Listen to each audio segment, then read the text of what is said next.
Sefarad presenta Magazine Sefaradí.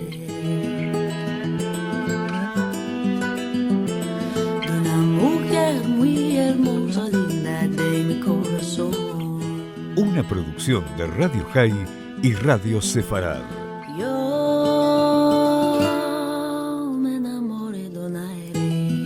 Con la conducción de Marcelo Benveniste. Linda de mi corazón.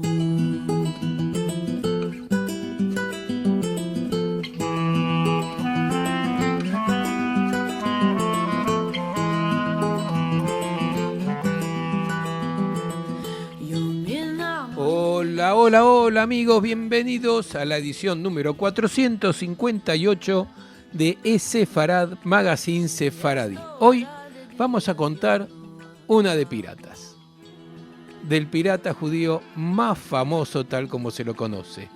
Se trata de Samuel Palache. Su historia es bien estudiada, aunque hay algunas diferencias entre los distintos investigadores, pero hoy vamos a recorrer su vida a través del artículo publicado por el Museo de la Diáspora con sede en Tel Aviv, el Beit Atefusot, escrito por Ushi Derman. Además, en el programa de hoy vamos a tener la noticia de las preparaciones que está haciendo la ciudad de La Habana en Cuba por sus 500 aniversarios y que incluye la reparación del cementerio judío más antiguo de ese país. Pero, como les decía, vamos a comenzar con una de piratas.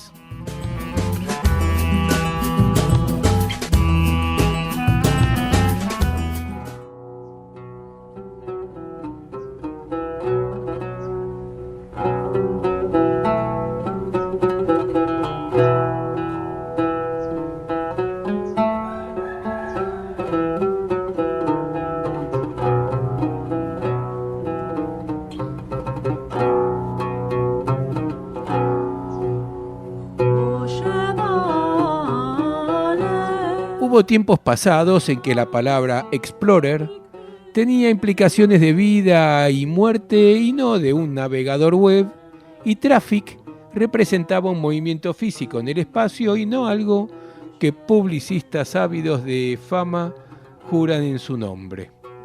Eran tiempos en los cuales la floreciente industria marítima del siglo XVI atraía a las mejores mentes de la época.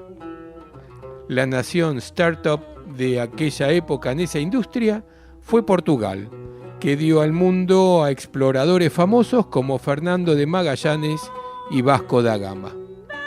Al igual que hoy, muchos inventos y desarrollos marítimos surgieron de las mentes febriles de los judíos, matemáticos, físicos y cartógrafos como Abraham Zacuto y Pedro Núñez. Ellos desarrollaron instrumentos de navegación basados en el movimiento del Sol y los cuerpos espaciales muchos años antes de la invención del GPS y la aplicación Waze. En una pintura de Rembrandt, Hombre con vestimenta oriental, se piensa que el hombre en el cuadro es Shmuel Palachi. Samuel Palache, era un comerciante judío de origen marroquí, diplomático y pirata de la familia Palache, quien como enviado concluyó un tratado con la República Holandesa en el 1608. Es probable que sea un antepasado de Jaim Palachi de la Esmirna del siglo XIX. Pero los judíos no se limitaron solo a desarrollos técnicos, sino que también experimentaron personalmente los instrumentos de navegación que inventaron. De hecho, como egresados del programa de educación estatal, que se empeñó en borrar la imagen del judío de la diáspora pálido y débil y suplirla por la figura del Tzabar o Sabra, el apodo que se le da a los nacidos en Israel, esbelto y hermoso, musculoso y bronceado, es un poco difícil para nosotros imaginarnos judíos que en el exilio fuesen bravos navegantes curtidos por el sol y luchando heroicamente contra los azotes de la naturaleza y del mar. Pero en aquellos tiempos, y especialmente después de la expulsión de España en 1492, una de las ocupaciones más comunes de los judíos marranos en Holanda y en Marruecos fue el asesoramiento y la guía de los capitanes de las embarcaciones mercantes y de los exploradores durante sus viajes marítimos. Y si nos resulta difícil imaginarnos judíos como gente de mar, mucho menos podríamos pensar en ellos como piratas. El libro Los piratas judíos, escrito por Edward Kritzler, describe una escena fascinante y única en los anales de la historia. La historia de un grupo de piratas judíos que operaron después de la expulsión española y que asaltaban principalmente embarcaciones españolas en represalia por la expulsión. Uno de los piratas más destacados fue don Samuel Palachi, un rabino de la comunidad y capitán, embajador y pirata, espía y agente doble. Palachi había nacido en el año 1550 en Marruecos.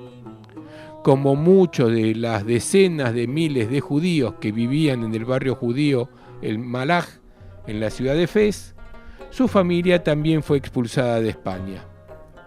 El padre de Shmuel, que oficiaba de rabino y educador, predestinó a su hijo a que se dedicara al estudio de la Biblia y al cumplimiento de los mandamientos, y así fue como se consagró como rabino. Pero el alma de Shmuel ansiaba por extrapolar los límites de las murallas del Malaj.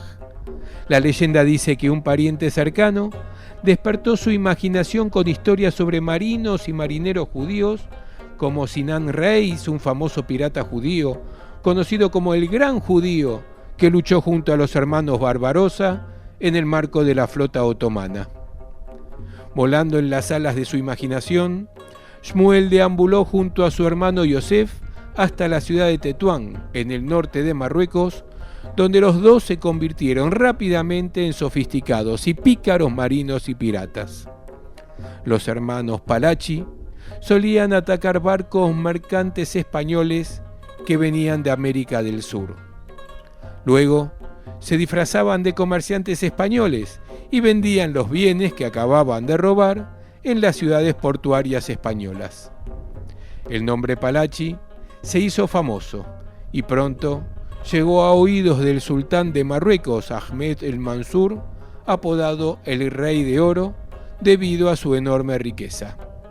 El sultán, que buscaba fortalecer sus lazos con la nueva República Holandesa, nombró a Shmuel como el embajador de Marruecos en Holanda. Además de su reputación como hombre de mar, Shmuel dominaba también varios idiomas, el español, el portugués, el árabe, el francés, lo que lo convirtió en un valioso recurso diplomático para el sultán.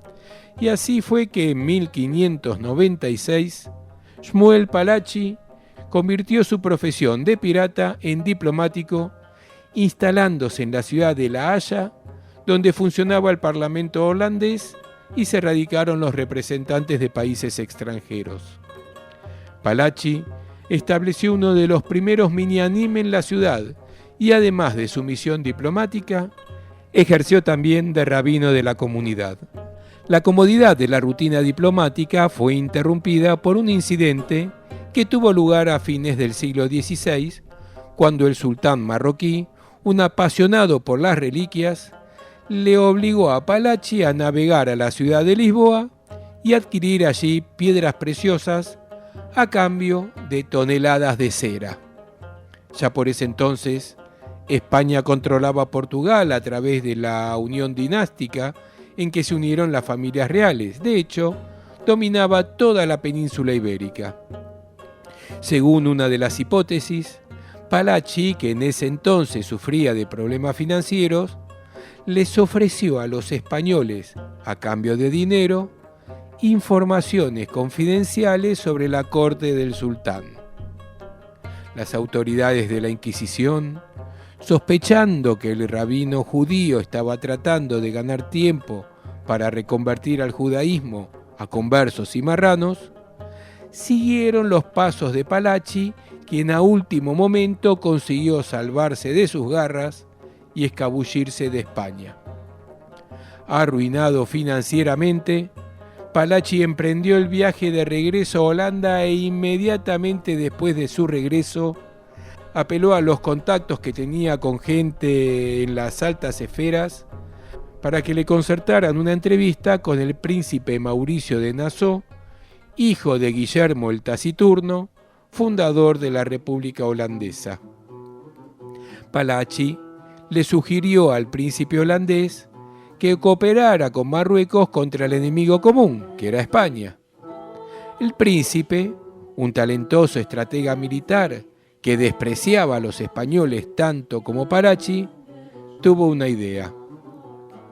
Debido a que en ese momento España y Holanda habían firmado un acuerdo de armisticio, le propuso a Palachi establecer una flota pirata compuesta por marineros aventureros y ellos estarían bajo la protección de Holanda, pero bajo bandera de Marruecos. Palachi, que odiaba a los españoles que lo expulsaron de España a él y a sus ancestros, se entusiasmó con la idea de poder vengarse de sus verdugos. No pasó mucho tiempo hasta que una gran flota de barcos piratas, equipadas con sinagoga y una cocina kasher, anclara en el puerto de Ámsterdam. En el año 1614, en uno de los ataques de los piratas a los barcos españoles en alta mar, se propagó una enfermedad entre la tripulación del barco y Palachi se vio obligado a atracar en el puerto de Plymouth, en Inglaterra. Cuando el embajador español en Londres se enteró del arribo de Palachi, exigió que el rey inglés lo arrestara y lo ejecutara por el asalto a los barcos españoles. Palachi compareció ante el juez inglés, quien quedó profundamente impresionado de él y decidió dejarlo en libertad. Durante el viaje de regreso desde Inglaterra, Palachi logró asaltar otro barco español, pero ya era el canto del cisne del anciano pirata judío.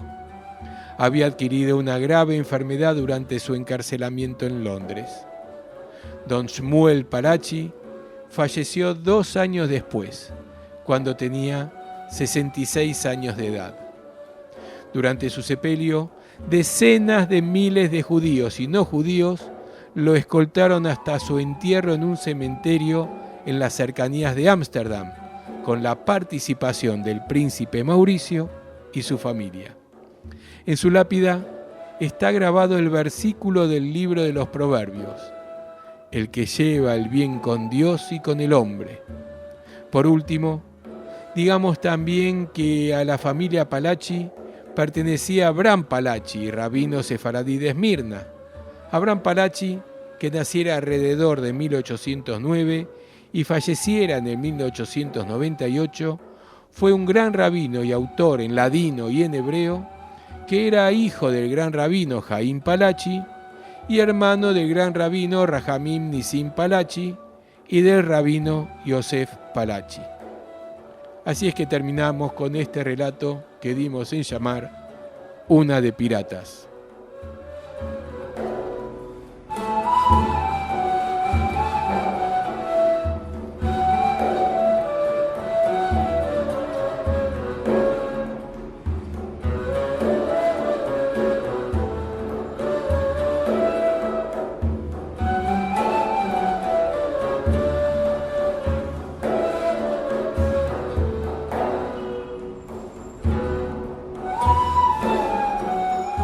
Para el 500 aniversario de la ciudad de La Habana, la ciudad está reparando el cementerio judío más antiguo del país.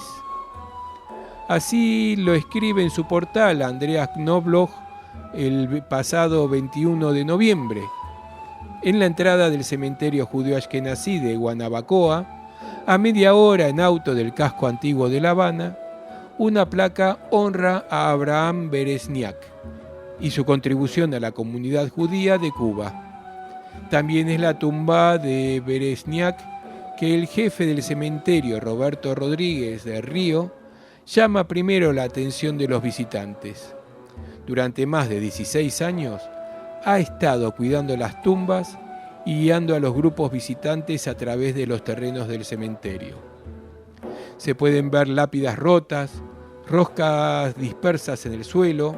En algunas tumbas la vegetación late a través del cemento. En muchas tumbas hay pequeñas piedras. Más de 1000 lápidas contienen nombres y lugares de nacimientos de judíos estadounidenses, alemanes, belgas, franceses y polacos. Llegaron a Cuba desde 1898 como fuerzas de intervención estadounidenses o como representantes de las principales compañías azucareras y tabacaleras estadounidenses y europeas, huyendo de los pogroms de Europa del Este en la década de 1920 y luego del terror nazi. Al igual que el filósofo y comunista alemán August Thalmer, quien inicialmente se refugió en Francia antes de que pudiera partir hacia Cuba en 1941, el 13 de septiembre de 1948, murió en La Habana. Su tumba es un anonimato en el borde del cementerio. Desde allí se observa el cementerio sefaradí más pequeño y ligeramente inclinado. Los judíos sefaradíes llegaron a Cuba en grandes cantidades durante la Primera Guerra Mundial y después del colapso del Imperio Otomano. Los cementerios están en Guanabacoa, bastante alejados porque no había lugar en La Habana a principios del siglo pasado. En Guanabacoa, sin embargo, había habido tierras baratas, según nos cuenta Rodríguez. La propiedad del cementerio Ashkenazí fue comprada en 1906 por miembros de la primera sociedad hebrea en Cuba, que era principalmente de los Estados Unidos. En 1910 se abrió el cementerio. Zvi Kaplan está aquí, el único rabino enterrado en Cuba. Saúl Shelin, uno de los padres fundadores del cine cubano, cuya tumba visitó Steven Spielberg hace unos años, o Martin Klein, piloto de bombarderos de Batistas, que luego se dirigió a la Revolución. Cuando la Revolución triunfó en 1959, alrededor de 15.000 judíos vivían en la isla. Muchos emigraron, especialmente a los Estados Unidos. Alrededor del 90% de los judíos abandonaron Cuba en esos años. La práctica de la religión no fue prohibida por el Partido Comunista, sino que resultó en discriminación, por ejemplo, en la asignación de lugares de estudio.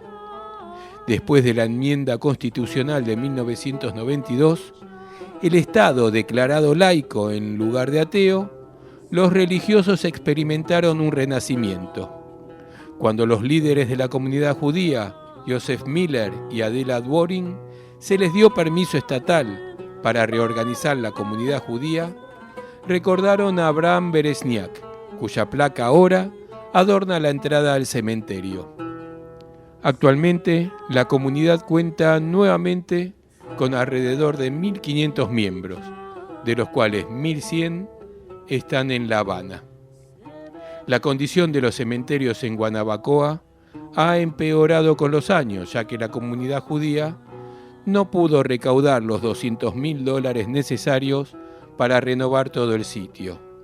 Hace unos meses, la oficina del historiador de la ciudad de La Habana, Eusebio Leal Spengler, se hizo cargo de la reparación del cementerio judío más antiguo de la isla.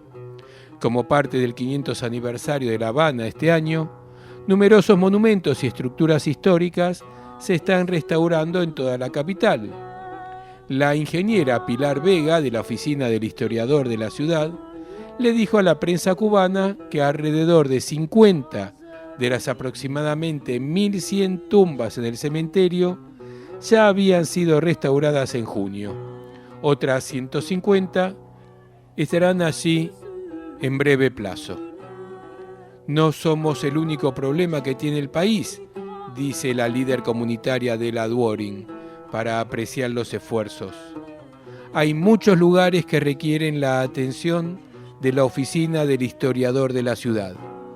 Es por eso que estamos eternamente agradecidos por su interés y amistad para con el pueblo judío.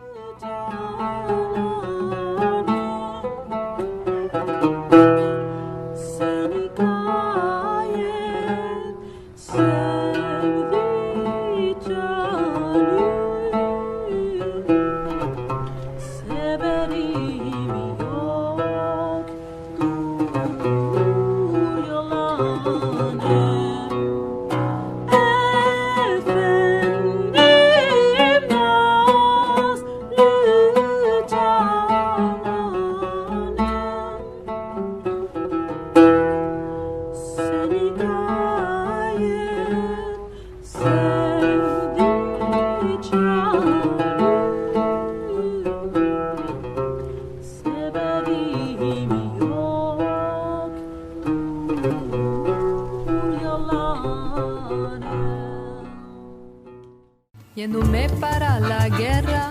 Nuestras vías de comunicación son múltiples. Por mail a magazine@esefarad.com, en nuestro sitio de internet www.esefarad.com, y nos encontrarán muy fácilmente en Facebook y en Twitter buscando por Esefarad.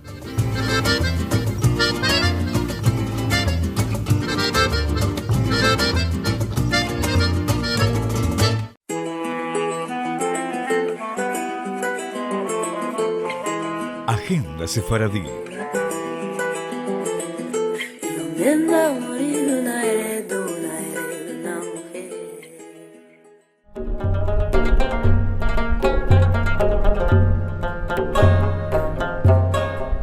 La semana pasada tuvimos en el Centro Cultural Sefarad una espectacular charla de la profesora Alicia Benmergui, que nos habló de la Brigada Judía, esta fuerza con miembros judíos que luchó del lado británico durante la Segunda Guerra Mundial, y seguido por la proyección del film Souvenirs.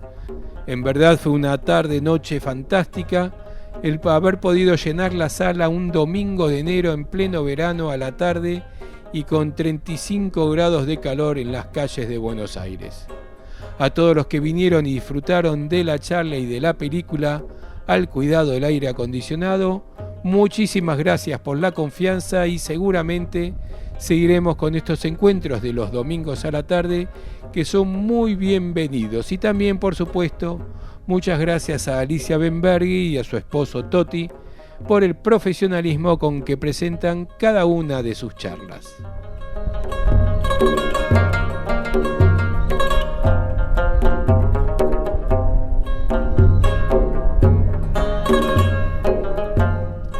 En pocos días tendremos una nueva presentación del ciclo Música en el Patio del Centro Cultural Sefarad de Buenos Aires, con la presentación del grupo Barján y la música del Mediterráneo y Asia Central. Esto será el sábado 15 de febrero del 2020 a las 9:30 de la noche en el Patio Andaluz del Centro Cultural Sefarad, en las noches de verano de Buenos Aires. Y se lo digo con esta anticipación porque es un patio de localidades limitadas, así que ya les voy recomendando adquirir las entradas con anticipación a través del sistema Eventbrite. El grupo Barján está formado por Andy Pisnoy en Bendir, Derbaque y Rick, Melek Carla en voz y Bendir y Luciano Amate en Ud Turco. Barján se presenta como una celebración que lleva la imaginación en un viaje a través del Medio Oriente y más allá, donde los pueblos atraviesan las inmensidades del desierto. Se trata de una mezcla colorida de canciones en turco, griego, ladino, hebreo y armenio. Un repertorio con fuerza y apertura a la fusión de diferentes culturas inspira la visión de un mundo lleno de diversidad, paz y libertad. Si bien está programado en el patio, no se suspende por lluvia, ya que tenemos también instalaciones cubiertas. La entrada general cuesta solamente 300 pesos y se puede sacar en forma anticipada por solo 250 pesos a través del sistema Eventbrite. Ya saben, Grupo Barján, el sábado 15 de febrero a las 9:30 de la noche en el patio del Centro Cultural Sefarad de Buenos Aires.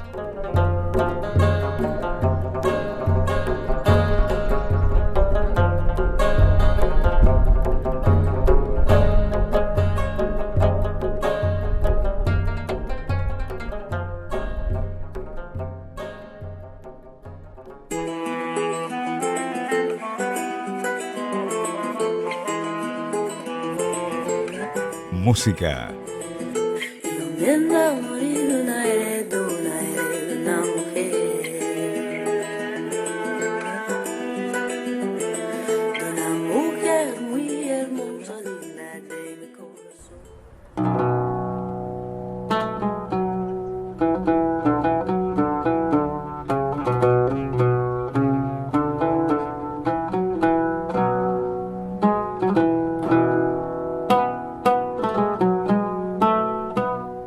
Y así terminamos nuestro programa de hoy que hemos dedicado a los piratas.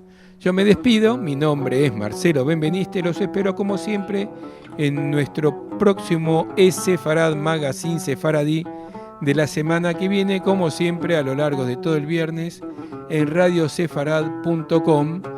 Les digo que en radiosefarad.com están todos los programas anteriores, ya que quedan registrados ahí todo el archivo, y también se puede escuchar a las 6 de la tarde los domingos por Radio High, la radio judía de Latinoamérica, en su portal radiohigh.com.